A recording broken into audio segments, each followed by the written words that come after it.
So when you first think about franchising your successful business, the immediate mental picture is usually pretty simple, right? Yeah, totally. It's just about letting other people sell more of your, fantastic product or service. Exactly. License the model, expand fast, grow that top line by selling more of the core thing you do. But what if the sources we're looking at today reveal something? Well, quite different. Welcome to your marketing department, where we share the best tips for marketing your small business. And the full link to this topic is down in the description. Be sure to subscribe so that you never miss our latest update. For the absolute biggest, most powerful players in the franchise world, the real money isn't necessarily made from that core product or service you see as the customer. Ah, okay. That's where it gets truly interesting then. Right. This traditional idea of franchising just being about product multiplication, it kind of falls flat when you really unpack the business models of the giants. The sources we're diving into today, they really force you to rethink where the value and, the profit is actually being created.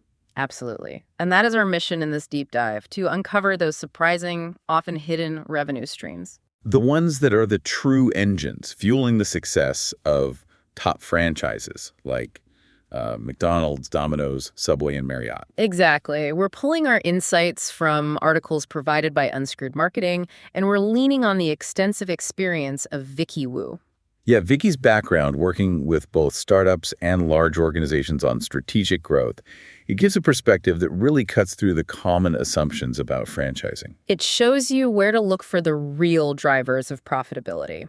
So we're going to unpack these sources, figure out exactly how these franchise models make money beyond the obvious. And pull out lessons you can actually apply. Right. Whether you're dreaming of franchising your own business, thinking about buying one, or maybe you're just plain fascinated by clever business strategy, there's a lot here for you. Okay, so let's maybe start with the basics of franchising as a model, just quickly. Good idea. At its core, it's a really powerful way to expand, isn't it? Definitely. You're essentially licensing your proven business system, your brand, your operations know-how. To another individual or entity. Right. It's about rapid growth using other people's capital. And leveraging their local market knowledge. You're building a network of partners. Yeah, not just opening more corporate stores. And a critical point the sources make right at the beginning is that successful franchising.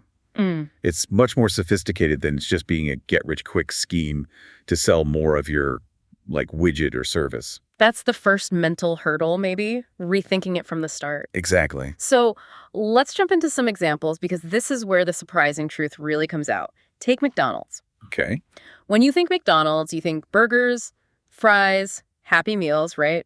That's what they sell millions of every day. Sure, that's the visible part. But are those burger and fry sales the primary driver of revenue for the parent company, McDonald's Corporation? Well, the sources highlight something really fascinating about McDonald's. A massive portion of their revenue comes not from the food, but from real estate. Real estate, how does that work? Their strategy involves acquiring or long-term leasing prime locations. They often control the land and the building itself. Wait, so they buy the land that the franchisee's restaurant sits on? Often, yes. Or they secure a very long lease. They own the asset, build the restaurant. And then lease that property back to the franchisee. Exactly. So they're collecting rent payments, consistent rent payments. Wow. So they're kind of like a real estate company that also happens to facilitate the selling of burgers. That's a great way to put it. And it provides a steady income stream regardless of whether a specific store had an amazing sales week or a slow one. Right. It decouples a significant part of their income from the day-to-day ups and downs of restaurant sales. Precisely. It's a stable, high-margin revenue stream derived from their strategic control of prime locations. Very clever. Okay, that's a huge shift in perspective already. How about Domino's Pizza? You order a pizza, that seems pretty straightforward. Where do they make their money if it's not just selling pizzas through franchisees? The sources point to Domino's incredible control over their supply chain as a major profit center. Supply chain, meaning? Franchisees are typically required to purchase ingredients, packaging, even equipment directly from Domino's own distribution centers. Ah, so they're not just selling you the right to use the Domino's name and recipes. They're selling you everything you need to make the pizza. Pretty much, yeah. Why is that so profitable for them? Is it just marking things up? It's more strategic than a simple markup, according to the sources. First, it guarantees consistency across all locations. Every pizza uses the same dough, same sauce. Okay, quality control. Makes sense. Second, by controlling this massive supply operation, Domino's achieves enormous economies of scale in purchasing ingredients and manufacturing. Got it. Cheaper to buy flour by the train car than the truckload. Exactly. This lowers their costs significantly. And by managing production and distribution themselves, they can control costs better and maintain higher margins on those supplies. Even before the pizza is sold to the end customer. Right. It also allows them to respond quickly to changes in food costs or market demands. They've basically built a highly efficient, profitable distribution network that feeds the franchise system. So they make money distributing ingredients, not just from the royalty on the finished product. That's another layer. It is. Let's talk about Subway. Their model, it involved relatively lower upfront costs for franchisees compared to some others, right? Which helped them expand like crazy. That's right. It lowered the barrier to entry. But the sources mentioned franchisees often needed really high sales volume to be successful personally. Yeah, the profit margin per sandwich might be smaller, so you need volume for the franchisee to do well. Okay, so where does Subway corporate make its money then? For Subway corporate, the primary revenue comes from franchise fees, the initial fee to join, and ongoing royalties charged to those franchisees, usually a percentage of sales. So it's less about the profit on the sandwich itself for corporate and more about providing the system. Exactly. Subway's strength was building a comprehensive, turnkey business system. The store layout, the menu, the marketing materials, the operational guidelines, they licensed the entire system and the brand name. And they collect fees based on that license and a percentage of the franchisee's gross sales. Right. They're essentially selling the business model, the whole package, not really profiting directly from the sandwich ingredients like Domino's. Fascinating. Different approach again. And finally, Marriott International in the hotel world. You check into a Marriott hotel, seems simple, you pay for the room, Marriott makes money. What's the deeper story there? For Marriott International, their revenue stream is kind of twofold. Yes, there are franchise fees for licensing the Marriott brand to hotel owners. Okay, similar to the others in that respect. But they also earn significant revenue from property management services. Management services, what does that entail exactly? They don't own all the hotels, right? No, they don't always own the hotel building itself. An independent owner might build or buy a hotel Okay. and then contract with Marriott to brand it as a Marriott, maybe a Courtyard or a Fairfield Inn, and to actually manage it. Manage it how? Marriott's expertise is in running hotels, the staffing, operations, marketing, reservation systems, maintaining those brand standards. They sell that expertise. So they're not just lending your name, they're selling their operational know-how and management skills to the hotel owner. Exactly. They get a fee for the brand license, sure, but they also get paid for actually managing the property day to day on behalf of the owner. Ah, I see.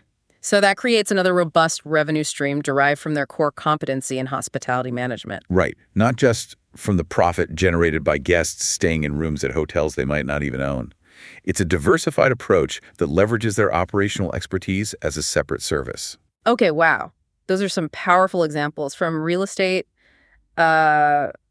supply chains, management services, fees for the system itself. Yeah. It's clearly way more than just selling the visible product. Definitely. So what does this mean for you, the listener, if you're thinking about franchising your own business or maybe just trying to make your existing business model more robust? Well, I think the core lesson from these sources is that truly successful franchising often requires building a multifaceted model with diverse revenue streams. It's not enough to just perfectly replicate your current product or service and expect that to be the whole story for the franchisor. No, definitely not. You first have to look inward, as the sources suggest, right? Is your business even suitable? Is it replicable? Is there real market demand for the entire system, not just your end product? And does it have something unique? Yeah, good points.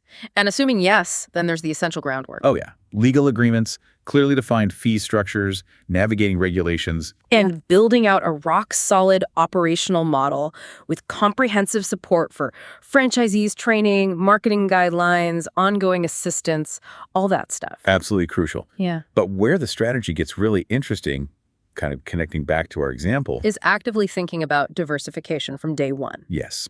The sources really push you to ask, Yeah. what else can you monetize within your business model, specifically for your franchisees? Could you develop proprietary products or services that are essential for running the franchise location? like Domino's did with their supply chain. Right. Maybe it's a unique ingredient, specialized packaging, or even custom software for managing operations that they must buy from you. Or maybe you have internal processes or assets that could become revenue generators themselves. Like, is your training program so effective it could be packaged and sold, perhaps even beyond your own franchisees eventually? Interesting.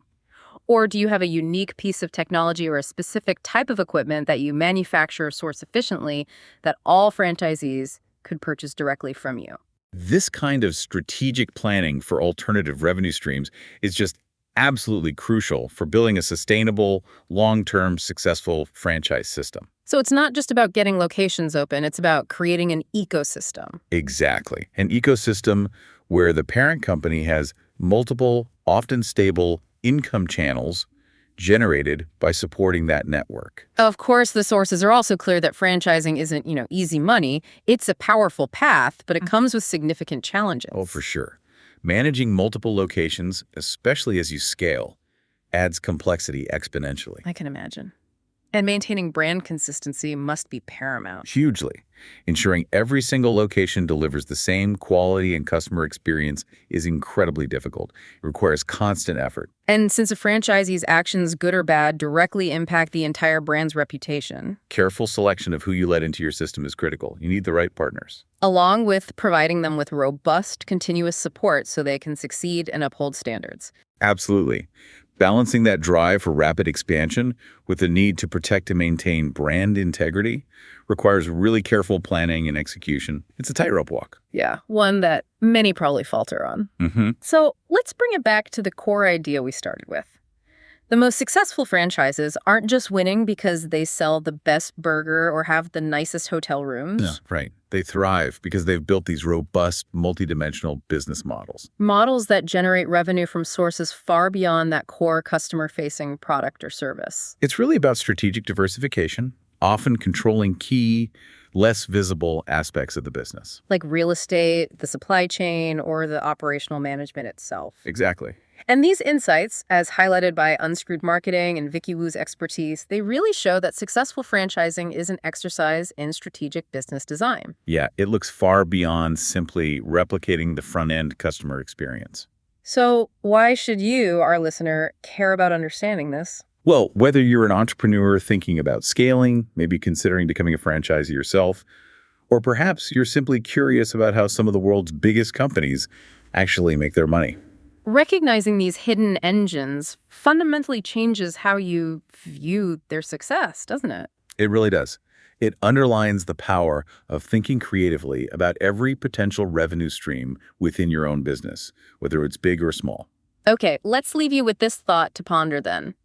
Based on these examples, from real estate and supply chains to management services and just fees for the system itself. If the most obvious part of a business, like selling that burger or pizza, isn't always the biggest moneymaker for the parent company, What does that suggest about the true drivers of profit in other industries, or even in the smaller businesses you encounter every day? yeah, what unconventional asset or process or piece of operational expertise might your business already possess? Something that could potentially be transformed into a separate, powerful revenue stream.